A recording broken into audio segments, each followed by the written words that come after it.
Our view of the universe is on the brink of being transformed, and not entirely in a good way. The very satellites that promise faster internet and global connectivity may quietly sabotage one of the most powerful astronomy projects ever built. And this is the part most people miss. The damage to science won't be dramatic and obvious. It will creep in through subtle errors, lost data, and distorted discoveries.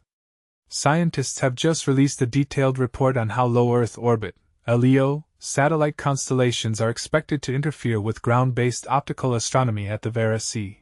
Rubin Observatory, specifically its Legacy Survey of Space and Time, LSST, program.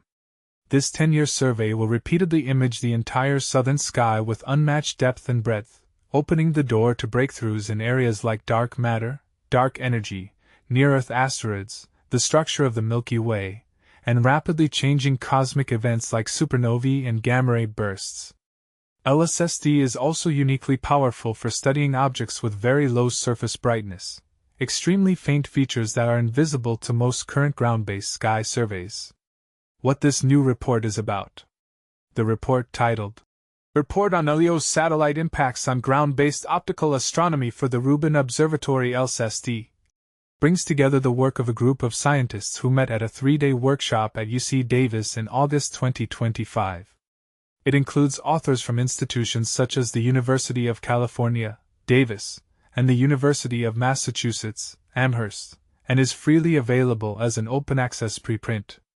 Their goal was straightforward but urgent: propose concrete recommendations for both satellite operators and astronomers to reduce how much these massive satellite fleets undermine LSST's scientific potential.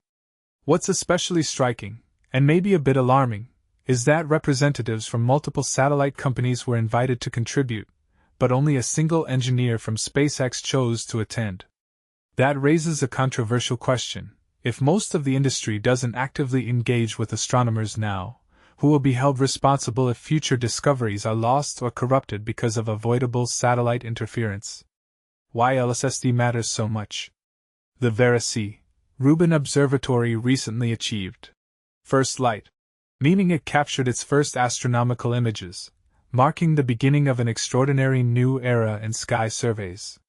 Once LSST is fully underway, it will scan the southern sky every few nights, combining these repeated, deep exposures into an enormous dataset that maps how the universe changes over time.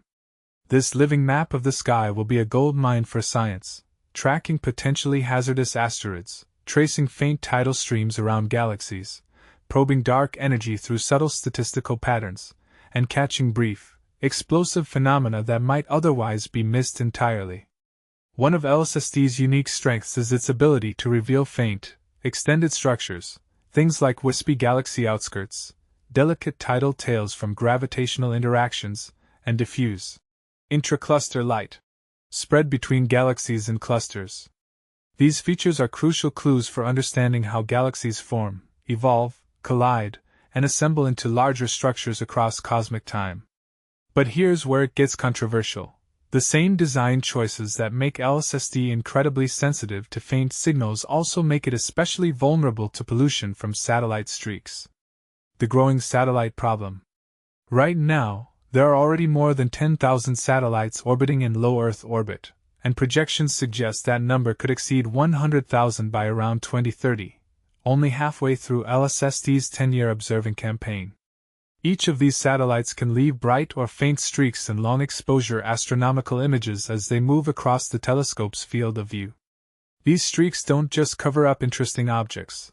They can also mimic real astrophysical signals, especially when stacked across many images. This is especially dangerous for time-domain astronomy, where LSST looks for objects that change brightness over time, like supernovae and other transients. A satellite that happens to pass through the field can create a signal that looks like a real, changing object if algorithms mistakenly treat it as an astrophysical source. So the core controversy becomes clear: are we unintentionally trading away the clarity of the night sky and the integrity of scientific data in exchange for better satellite-based services on Earth? Why faint, low surface brightness science suffers most. LSST's data processing pipelines are deliberately tuned to preserve extremely faint, extended features rather than aggressively smoothing them away as noise. This is perfect for picking up low surface brightness galaxies, diffuse halos, and subtle stellar streams, but it also means the telescope will faithfully preserve the faint wings and extended halos around satellite trails.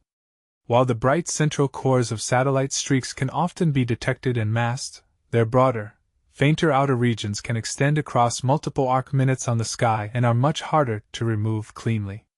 Over time, as many exposures are combined, those faint remnants can add up and masquerade as real low-brightness features, such as tidal streams, faint galaxy edges, or intracluster light.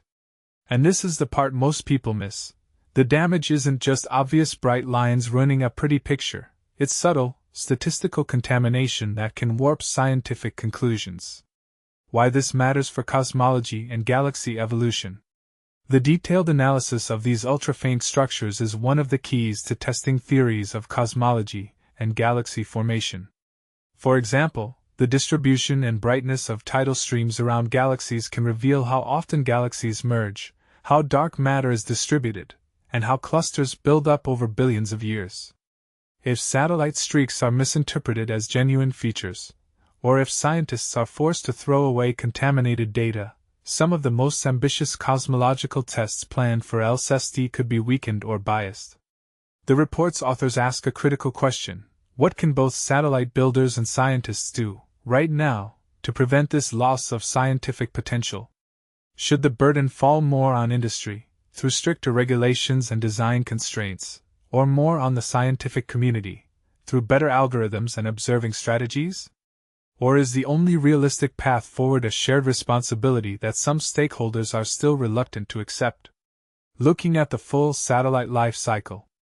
Many existing guidelines about satellite brightness focus mainly on the operational phase, when satellites are in their final working orbit. In reality, satellites spend a non-trivial amount of time in transitional orbits, lower, temporary paths they take while being raised to their final altitude or before reentry. During these phases, they can be bright and unpredictable, which complicates attempts to plan telescope observations around them. The situation gets even trickier near the end of a satellite's life.